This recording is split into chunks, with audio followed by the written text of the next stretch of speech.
Leksjon 1. Gaveplanlegging. Søsteren min har bursdag snart. Skal du kjøpe en spesiell gave? Hva er din metode for å planlegge bursdagsgaver? Jeg følger vanligvis hobbyene deres i 1 måned. Det er en veldig smart og tålmodig strategi. Jeg har også en hemmelig liste på telefonen min. Foretrekker du å kjøpe eller lage gaver? Jeg tror en håndlaget gave viser mer kjærlighet. Jeg er ikke særlig god i kunst eller håndverk. Du kan alltid kjøpe en veldig tankevekkende bok. Søsteren min liker å lese om oldtidshistorie. Da er en sjelden historiebok perfekt. Jeg skal lete etter den i den gamle butikken. Sørg for å pakke det inn i fint papir. Jeg skal også skrive et hjertelig kort. Det vil gjøre henne veldig glad. Tidlig planlegging reduserer mye stress. Jeg er enig i at forberedelse er nøkkelen. Jeg skal gå til bokhandelen nå. Leksjon 2. Perfekt gave. Jeg har gått i 3 timer nå. Du ser veldig sliten og ganske motløs ut. Jeg finner aldri den perfekte bursdagsgaven til vennen min, det er alltid en. Det er alltid en vanskelig oppgave for alle. Burde jeg bare gi ham et gavekort? Gavekort er nyttige, men litt kalde. Han liker å lage italiensk mat hjemme. Du kan kjøpe en pastamaskin av høy kvalitet. Det er et veldig strålende forslag, Anna. Eier han en profesjonell kokkekniv? Jeg tror han allerede har et komplett sett. Da er et fancy kryddersett en god idé. Jeg ser en kjøkkenbutikk der borte. La oss gå og se på det nyeste lageret deres. Jeg håper de har noe unikt. Jeg er sikker på at vi finner en vinner. Du er veldig flink til dette, Anna. Jeg liker å hjelpe vennene mine med å finne glede. Jeg føler meg mye bedre med dette nå. Leksjon 3. Trykte medier. Mange tradisjonelle selskaper taper penger. Den digitale tidsalderen har forandret alt. Som opplever en nedgang, og trykte medier ser ut til å lide. Færre kjøper fysiske aviser i dag. De fleste lesere foretrekker å bruke mobiltelefonene sine. Er kvaliteten på nyhetene fortsatt den samme? Nyheter på nett er ofte mye raskere. Men fysiske bøker har fortsatt mange fans. Jeg elsker lukten av papirark. Jeg foretrekker å lese på mitt elektroniske nettbrett. Nettbrett er veldig praktiske på reise. Vil magasiner forsvinne i fremtiden? De kan bli sjeldne luksusvarer. Reklame har også flyttet seg til internett. Det er der alle de store pengene er. Journalister må lære nye digitale ferdigheter. Vi må tilpasse oss den moderne verden. Jeg skal starte min egen nyhetsblogg. Det er et veldig modig karrieretrekk. Leksjon 4. Søte kaker. Alt på dette bordet ser deilig ut. Jeg tilbrakte hele natten på kjøkkenet. Er disse spesialgodteene til salgs? Disse sjokoladekjeksene kan enten kjøpes i pakke eller bakes hjemme. De er fortsatt varme fra ovnen. Jeg brukte en veldig gammel familieoppskrift. Inneholder de noen nøtter eller meieriprodukter? De har smør, men ingen peanøtter. Jeg tar gjerne et dusin. Jeg legger dem i en papirpose. Baker du disse hver helg? Kun for spesielle veldedighetsarrangementer. Du er en veldig dyktig baker, Anna. Takk for den hyggelige komplimenten. Jeg vil dele disse med familien min. Jeg håper de liker den søte smaken. Jeg er sikker på at de vil elske dem. Vil du ha et glass melk? Det ville være en perfekt kombinasjon. Leksjon 5. Merkelig mat. Jeg spiser noe veldig uvanlig. Det ser ut som et veldig merkelig måltid. Hva er den rareste matkombinasjonen du faktisk liker? Jeg liker å ha salt på vannmelon. Det er en veldig vanlig sommermatbit. Jeg dypper også pommes fritesen min i honning. Det høres veldig søtt og salt ut. Jeg prøvde sjokolade med chili en gang. Det er en veldig kjent krydret godbit. Noen spiser peanøttsmør med løk. Det er for rart for min smak. Jeg foretrekker enkelt brød og smør. Jeg spiser sylteagurk med peanøttsmør. Jeg kan ikke tro at du gjør det sånn. Sprøken og kremen passer godt sammen. Jeg holder meg til min vanlige salat. Du burde være mer vågal med mat. Jeg er fornøyd med mine vanlige vaner. Livet er for kort til kjedelig mat. Leksjon 6. Motminne. Du ser veldig nervøs ut for eksamen. Jeg er redd for å stryke på testen. Hvilket minne vender du tilbake til når du trenger mot? Jeg husker min første lange fjelltur. Var fjellet veldig bratt og høyt? Det var det vanskeligste jeg gjorde. Men du nådde toppen til slutt.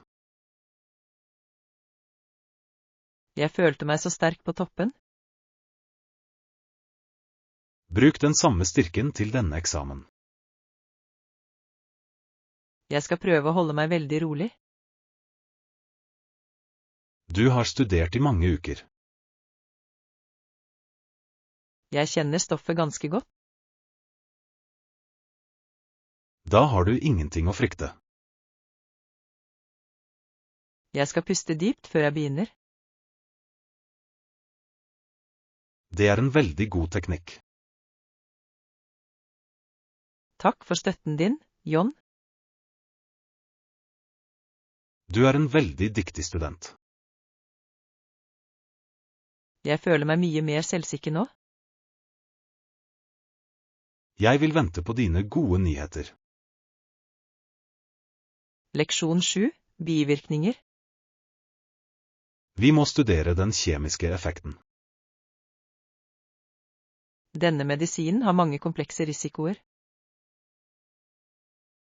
Menstruasjon hos både menn og kvinner langsiktige bivirkninger inkluderer økt risiko for.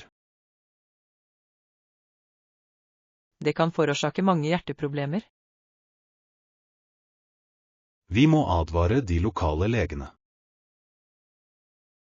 Sikkerhetsdataene er veldig tydelige. Bør vi stoppe den nåværende testen? Vi trenger mer bevis fra laboratoriet. Pasientene må kjenne til alle fakta. Etikk er viktig i arbeidet vårt. Jeg vil skrive en formell rapport. Inkluder dataene om bentetthet. Det er en veldig farlig bivirkning. Vi må beskytte folkehelsen. Vitenskap krever mye ærlighet. Jeg er enig i påstanden din, John. La oss sjekke resultatene igjen. Jeg starter den nye skanningen. Maskinen er klar til bruk. Leksjon 8, temahotell. Du bør besøke det nye feriestedet. Har hotellet en stil? Restaurantene, butikkene, loungene og underholdningsområdet gjenspeiler dette temaet, for eksempel Paris. Ser det ut som byen? Den har et lite Eiffeltårn. Det høres ut som et morsomt sted. Personalet snakker fransk og engelsk. Jeg vil bestille et rom. Det er også et bakeri inni.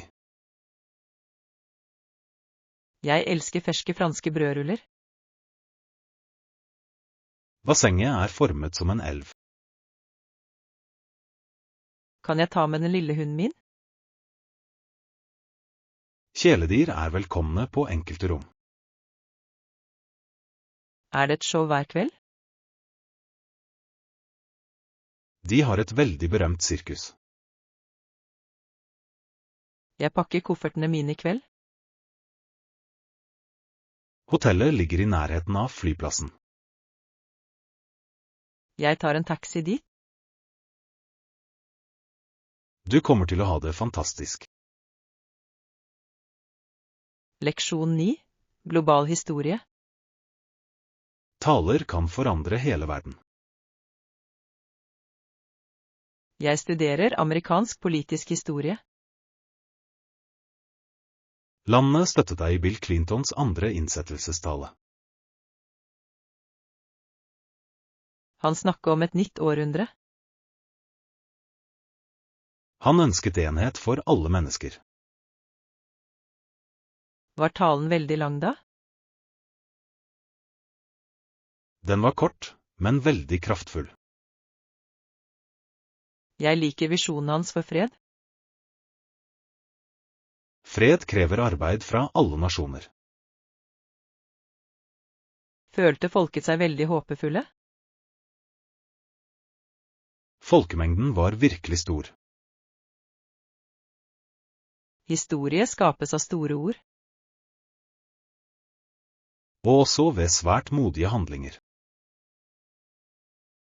Jeg skal se videoen i dag. Den er tilgjengelig på biblioteket. Jeg vil lære teksten. Det er bra for engelskkunnskapene dine. Jeg skal øve på formell tale. Du lærer veldig raskt. Leksjon 10, motstå fristelse. Vi må holde oss til dietten vår. Disse kakene ser så veldig gode ut. Det er vanskelig å motstå. Jeg vet det er fristende, vi trenger en plan også. Vi burde kjøpe litt fersk frukt. Frukt er et mye bedre valg. Men jeg elsker den søte sjokoladen. Tenk på helsemålene dine nå. Jeg skal drikke litt kaldt vann. Det vil hjelpe deg å føle deg mett. Kan vi dele en liten kjeks? Nei, vi må være veldig strenge. Du er veldig disiplinert i dag, John. Jeg vil at vi skal føle oss sunne. Jeg vil gå unna kaker. Det er en veldig modig avgjørelse. La oss gå til parken. Vi kan jogge i 20 minutter. Jeg føler meg mer energisk allerede nå. Trening er bedre enn noe sukker. Leksjon 11. Berømt kunst. Dette er det mest berømte rommet. Hvem malte den mystiske smilende damen? Leonardo da Vinci er mest kjent for maleriet sitt som heter Mona Lisa. Øynene hennes ser ut til å følge meg. Mange sier det samme. Hvorfor er dette maleriet så lite? Verdien ligger i detaljene. Den ble malt for lenge siden. Den er over 500 år gammel. Hvordan holder de det trykk? Den er bak veldig tykt glass. Jeg vil ta et bilde. Det er ikke tillatt med blits her. Jeg skal bruke telefonkameraet mitt.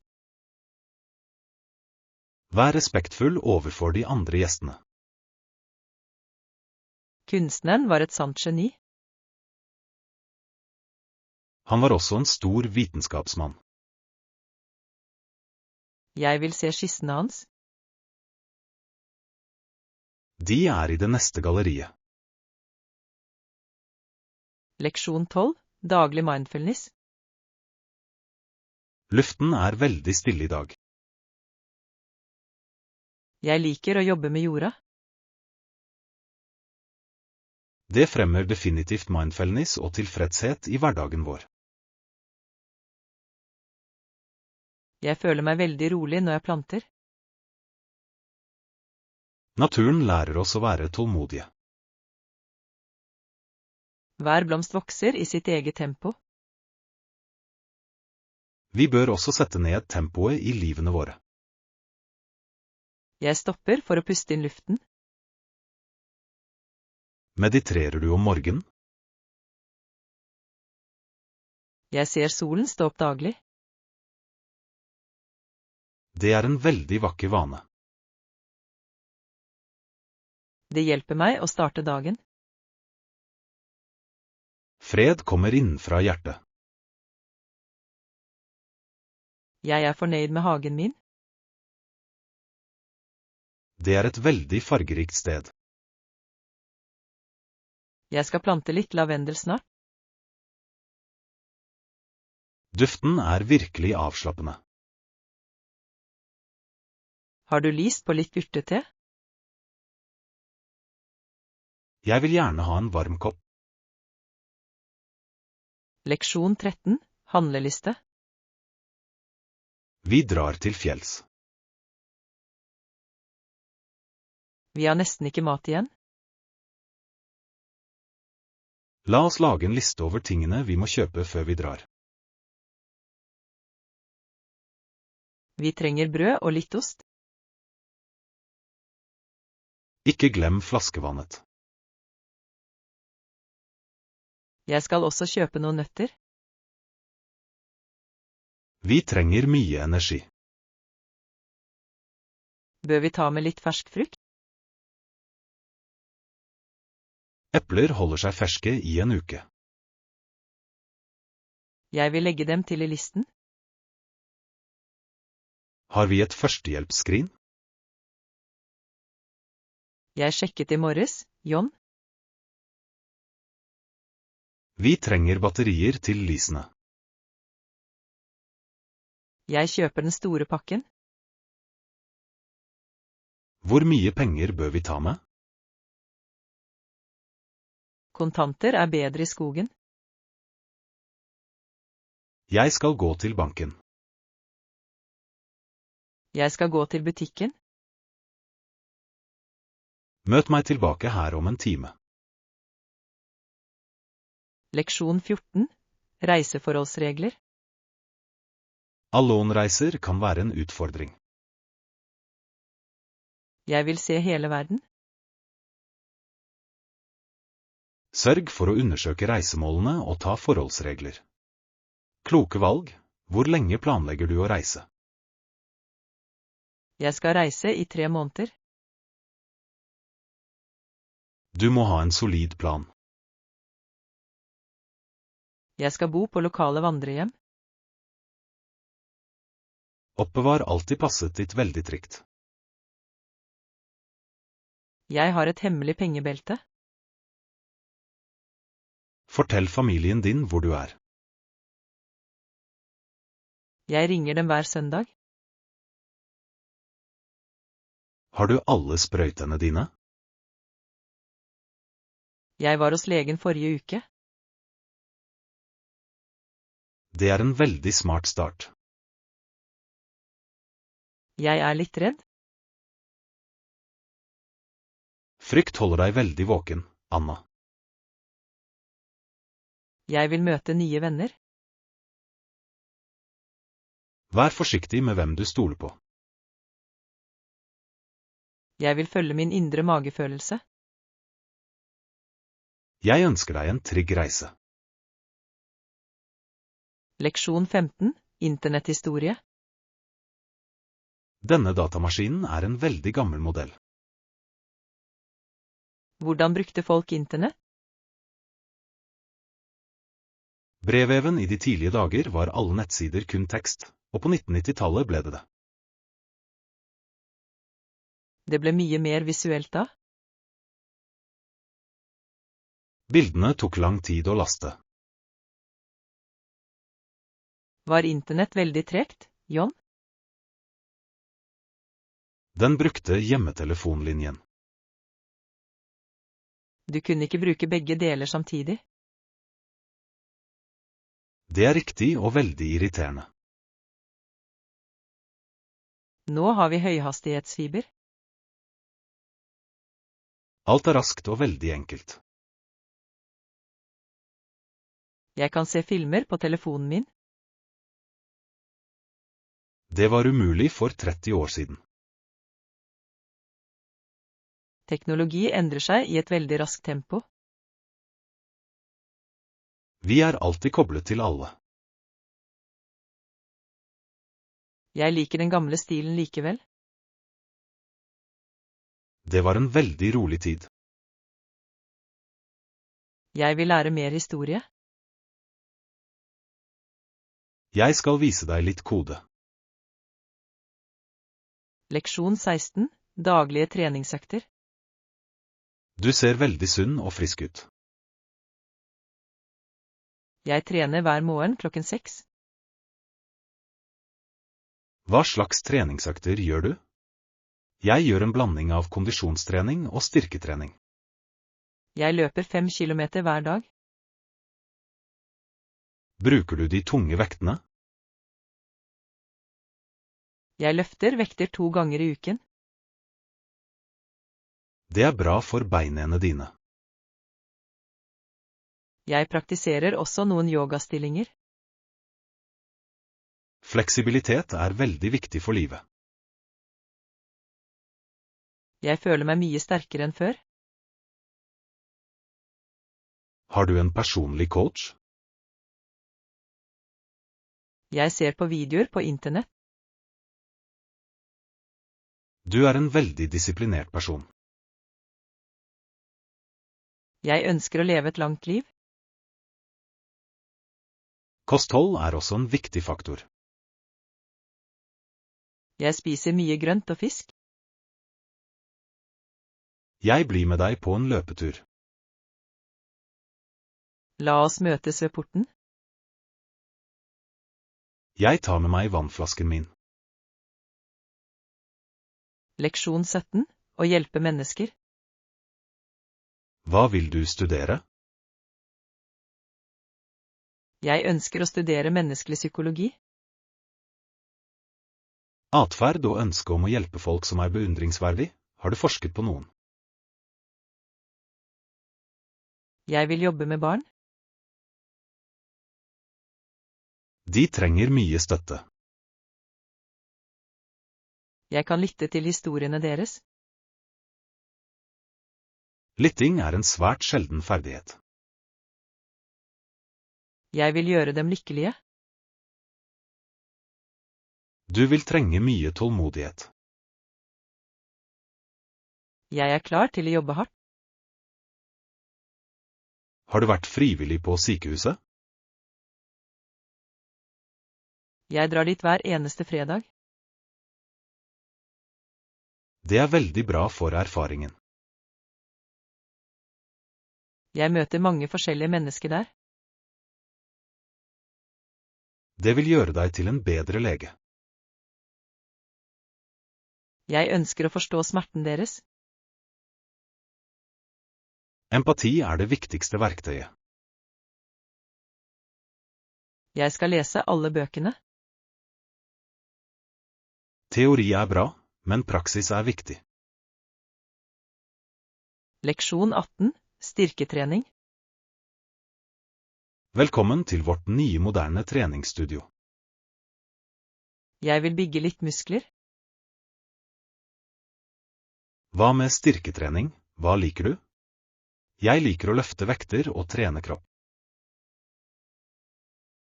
Jeg liker å ta push-ups hver dag. De er supre for brystet ditt.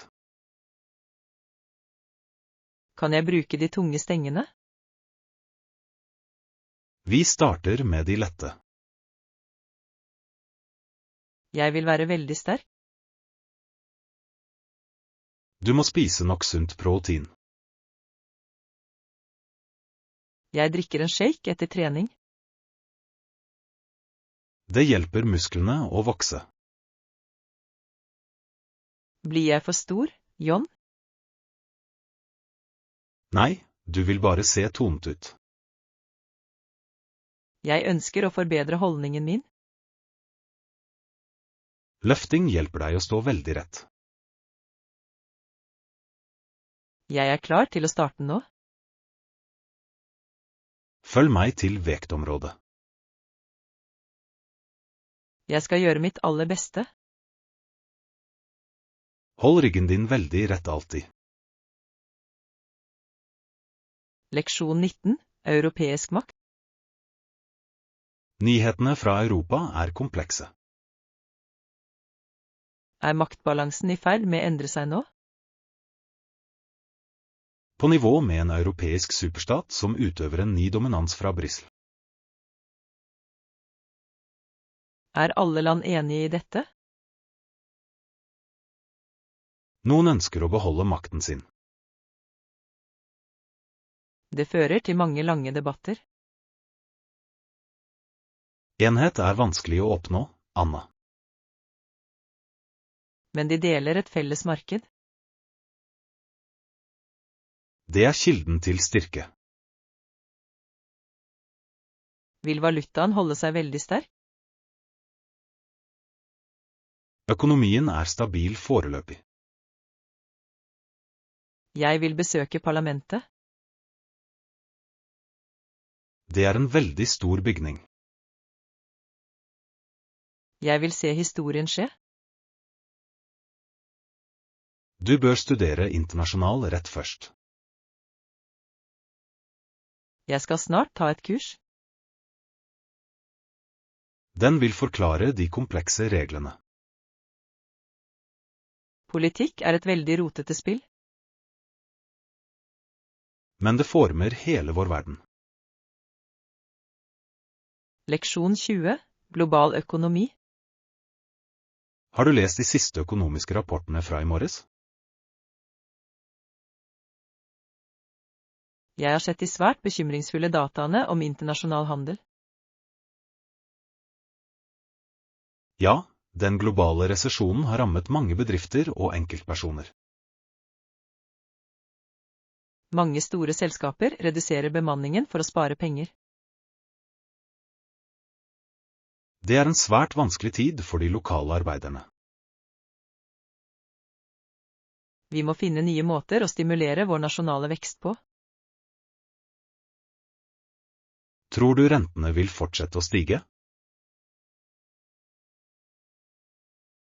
De fleste eksperter tror at de vil holde seg svært høye.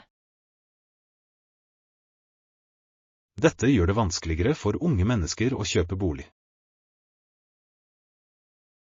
Sparekontoer vokser heller ikke like raskt som prisene. Vi må råde kundene våre til å være svært forsiktige nå.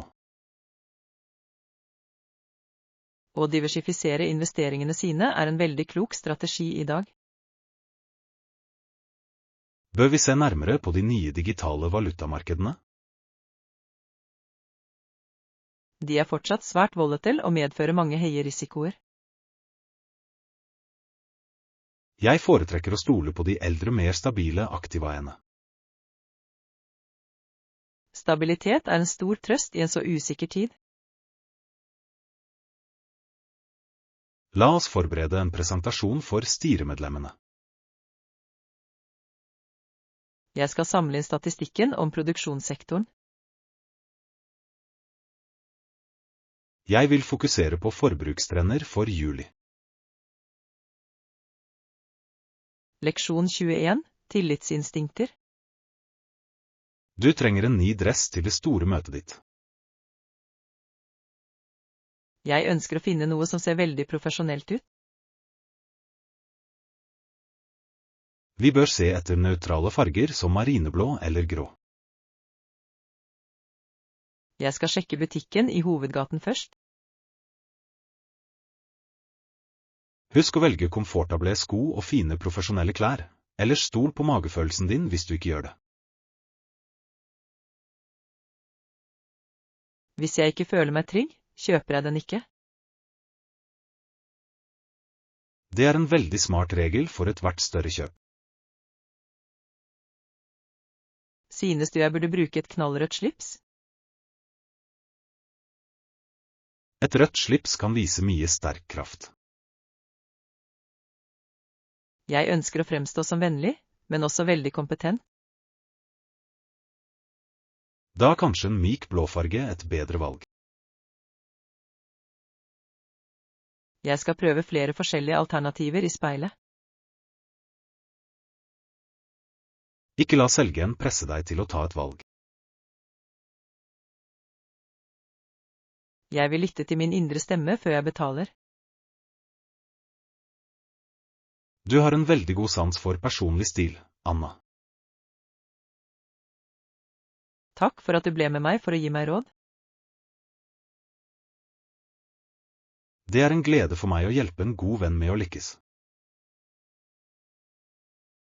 Vi burde også finne en fin skinnmappe til notatene mine. Det vil fullføre ditt profesjonelle utseende veldig bra. Leksjon 22. Forlengelse av leieavtale. Jeg mottok meldingen din om å bli lenger i leiligheten. Jeg ønsker å forlenge oppholdet mitt med 2 måneder. Nei, det vil ikke være noen ekstra kostnad for forlengelsen. Det er veldig snilt av deg å tilby det, John. Jeg setter pris på å ha en leietaker som er så stille. Jeg liker å bo i denne vakre og renne bygningen. Trenger du noen reparasjoner i løpet av de neste ukene? Vasken på kjøkkenet drypper litt. Jeg sender en rørlegger for å fikse det i morgen tidlig. Takk for at du er en så oppmerksom utleier her. Jeg ønsker at alle beboerne mine skal føle seg veldig komfortable. Jeg signerer de nye papirene senere i kveld. Du kan legge den i den svarte boksen ved døren. Forblir leieprisen den samme for utvidelsen? Ja, jeg kommer ikke til å endre prisen nå. Det hjelper månedsbudsjettet mitt mye, John. Jeg støtter gjerne oppholdet ditt i denne byen. Jeg vil fortsette å ta godt vare på rommene. Jeg har full tillit til at du tar vare på eiendommen. Leksjon 23. Reiseplanlegging. Vi er ferdige med reiseruten for vår historiske forskningstur. Fantastisk når alt er planlagt. Kan vi bestille overnatting og begynne å telle ned dagene? Jeg skal se etter et hotell i nærheten av de gamle ruinene. Vi burde finne et sted som tilbyr en sunn frokost. Det er viktig å ha energi til de lange turene. Jeg bestiller togbillettene våre på internett i kveld. Burde vi leie en lokal guide til å vise oss rundt? En guide kan fortelle oss mange interessante hemmelige historier. Jeg vil ta mange bilder i høy oppløsning til rapporten vår. Jeg tar med meg ekstra minnekort og et stativ. Vi må sjekke værmeldingen for kystregionen. Jeg har hørt at det kan bli ganske regnfullt om høsten. Jeg pakker den vanntette jakken min og solide støvler. Vi bør også besøke det lokale museet i sentrum. Den har mange gjenstander fra sen bronsealder. Denne turen blir høydepunktet i skoleåret vårt. Jeg er veldig glad for at vi jobber med dette sammen. La oss dobbeltsjekke budsjettet en gang til nå. Alt ser ut til å være i skjønneste orden for flyturen vår. Leksjon 24. Kvartalsrapport. Styret ønsker å se de offisielle tallene fra april. Jeg holder nå på å fullføre de siste sidene av dokumentet. Rapport fra forrige kvartal før vi gjør det, synes jeg vi burde. Jeg tror vi burde sjekke markedsføringstallene igjen. Tallene for engasjement på sosiale medier virker ganske lave. Kanskje vi trenger en ny strategi for å nå ut til unge brukere. Vi kunne trengt mer videoinnhold for å fange oppmerksomheten deres. Det er en veldig moderne og populær tilnærming i dag. Jeg skal snakke med det kreative teamet om nye ideer. Vi må også vurdere de økende kostnadene for digital annonsering. Effektivitet er svært viktig for vårt nåværende budsjett. Jeg vil sammenligne resultatene våre med året før. Det vil gi oss et veldig nyttig perspektiv. Tror du vi vil nå vårt årlige resultatmål? Det blir en utfordring, men jeg er ganske håpefull. Lanseringen av det nye produktet vår var en stor suksess. Ja, det er den sterkeste delen av vår siste rapport. Jeg trykker kopiene til møtet 10:00. Sørg for at diagrammene er veldig lette å lese. Leksjon 25. Utforsken. Denne dagboken beskriver en svært vanskelig reise gjennom jungelen. Av elvefeber var han også så svak at han er redd på ryggen av en okse. Det er utrolig at han overlevde en så forferdelig sykdom. Han var en veldig modig og veldig bestemt mann.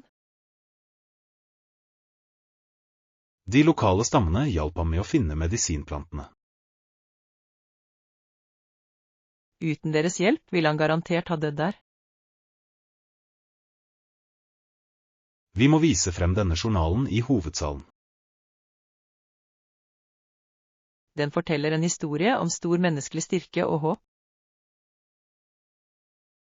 Er blekket fortsatt mørkt nok til at besøkende kan lese det? Vi vil bruke spesielle lys for å beskytte det gamle papiret. Jeg skal skrive beskrivelsen for glassmonteren. Sørg for å nevne datoen for hans trygge hjemkomst. Han kom hjem vinteren 1890. Familien hans ble svært sjokkert over å se ham i live den gang. Han brakte tilbake mange sjeldne frø til den kongelige hagen. Disse trærne vokser fortsatt i byen i dag.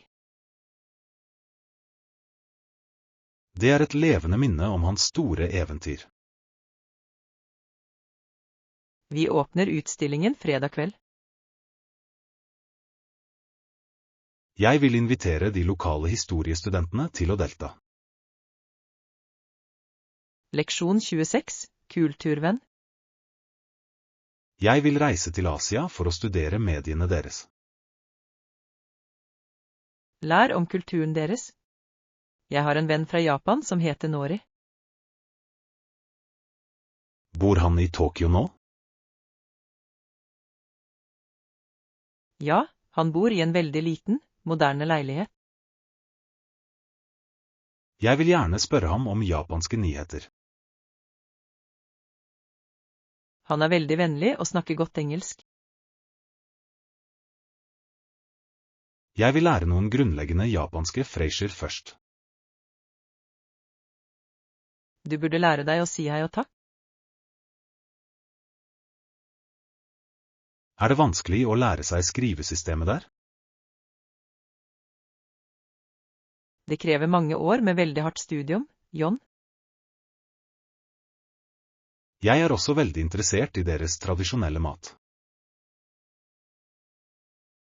Nori sier at ekte sushi er veldig deilig. Jeg har bare spist sushi fra det lokale supermarkedet. Du må prøve den ferske fisken på det store markedet. Jeg skal søke på utvekslingsprogrammet i morgen tidlig. Jeg håper du får stipend til turen. Det ville være en veldig livsforandrende opplevelse. Du kunne skrevet en veldig interessant artikkel om det. Det er en veldig god idé til mitt avsluttende prosjekt. Leksjon 27, Store demninger. Den strukturen er et svært imponerende ingeniørfag. Den ble bygget for å kontrollere vannstrømmen. Vann og gi rekreasjonsmuligheter. Den mest kjente demningen er Hooverdammen, tidligere Boulderdemningen, på. Den ligger ved Coloradoelven i USA. Den forsyner strøm til mange tusen hjem. Byggingen var svært farlig for arbeiderne. Mange menn jobbet i den varme solen i årevis. Vi bør studere hvordan demningen påvirker fisken. Det er et kontroversielt tema for mange lokalbefolkningen. Naturen forandrer seg ofte når vi bygger så store ting. Men innsjøen gir vann til mange tørrgårder. Balanse er svært viktig i moderne anleggsteknikk. Er demningen åpen for offentlige omvisninger i dag? Ja, folk kan gå over den helt øverste delen. Utsikten derfra må være veldig skremmende. Jeg foretrekker å bli på bakken og se på. Jeg vil se de gigantiske turbinene inni. De lager en veldig høy og dyp summingslyd. Det er lyden av ren mekanisk kraft. Leksjon 28. Fly høyt. Se hvor fort de to ørnene stuper. De fløy til hverandre. Det er litt skummelt å se på fordi jeg var redd de kanskje ville gjøre det. De er svært dyktige til å unngå en alvorlig kollisjon. De kjemper om det beste jaktstedet. Kameraarbeidet i denne filmen er helt fantastisk. Du kan se hver fjær på de store vingene deres. Naturen kan være veldig voldelig, men også veldig vakker. Jeg foretrekker scenene med de små syngende fuglene. De fuglene er mye tryggere å se på skjermen. Hvorfor flyr ørner så høyt på himmelen? De bruker den varme luften til å løfte dem opp. Det sparer energien deres til den siste jakten. Jeg skulle ønske jeg kunne fly som en fugl. Du trenger et veldig stort par vinger. Jeg kommer til å holde meg til å fly i store fly. Fly er mye mer komfortable enn ørnevinger. Og de tilbyr også en veldig god snacks. Ikke glem den vakre utsikten fra vinduet. Jeg velger alltid vindusplassen av den grunn. Leksjon 29. Nye hobbyer. Jeg ser at du har en veldig tykk roman i hånd. Jeg elsker å lese historier om lange sjøreiser. Har du andre hobbyer foruten å lese? Ja, jeg liker å spille basketball. Jeg liker også å male landskap med oljefarger. Maling er en veldig avslappende måte å tilbringe tid på. Det lar meg uttrykke mine mange følelser.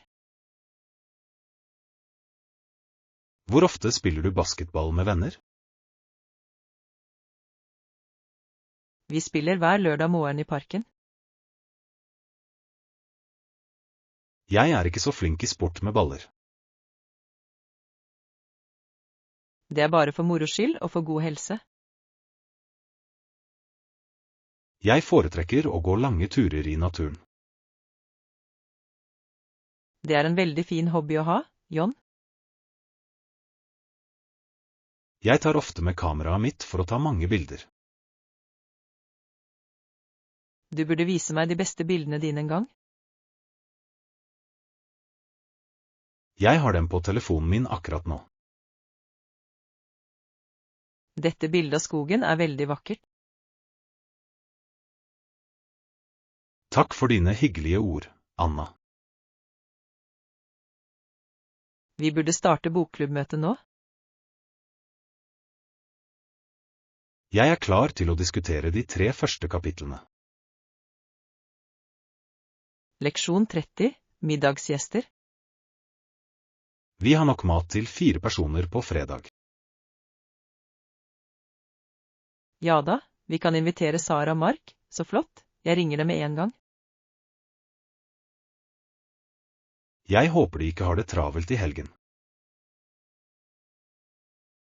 De pleier å kose seg med et godt hjemmelaget måltid. Hva skal vi lage til våre spesielle gjester? Sara spiser ikke kjøtt eller fisk. Jeg skal lage en veldig stor grønnsakslasagne. Mark elsker alt som har mye krydder. Jeg vil ha ekstra pepper i tomatsausen. Burde jeg ta med en frisk salat fra hagen min? Det hadde vært et helt perfekt tilbehør. Jeg skal også bake en søt eplepai. Alle elsker den berømte eplepaien din, Anna. Jeg skal bruke de røde eplene fra markedet. Har vi nok stoler til 6 personer?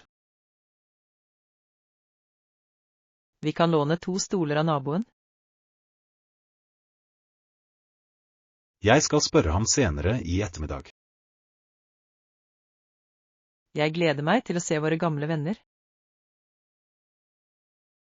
Det er lenge siden vi møttes.